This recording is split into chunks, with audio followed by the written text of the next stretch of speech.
kot je dr. Georgijev rekel, če bi se oni imeli tam sekundarni nivo vzpostavljen, bi se on kot vrhunski strokovnjak lahko ukvarjal samo res s kompleksnimi bolniki, ki zahtevajo terciarno. Enako, če bi primarni nivo naredil tisto, kar lahko, pa ne naredil.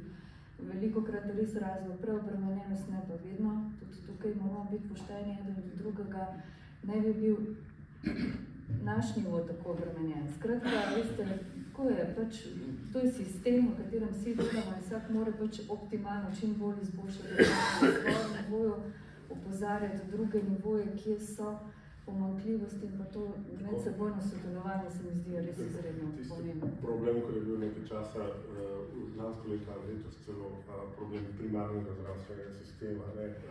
Če pač zmanjka v primarnem zdravstvenem sistemu, sigurno zmanjka v sekundarnem pa v terciarnem, se pravi, se ne sme gledati to kot pač ločene enote, gre za fluidno povezanost pač med sistemi. Veste, pacienti prehajati iz primarnega v sekundarni in terciarni in pa pač nazaj. Ne?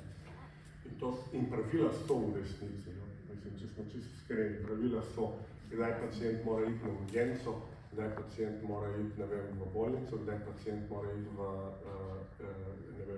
Ljubljano, v klinični center ali pa kakorkoli že. Se pravi, pravila so in v večini primerov verjetno vse funkcionira, pa pač dober delež takih, ki pač enostavno se ne znajdejo v tistem zdravstvenem sistemu, tudi zaradi pa pač verjetno slabše organizacije, pa neoptimizirane organizacije.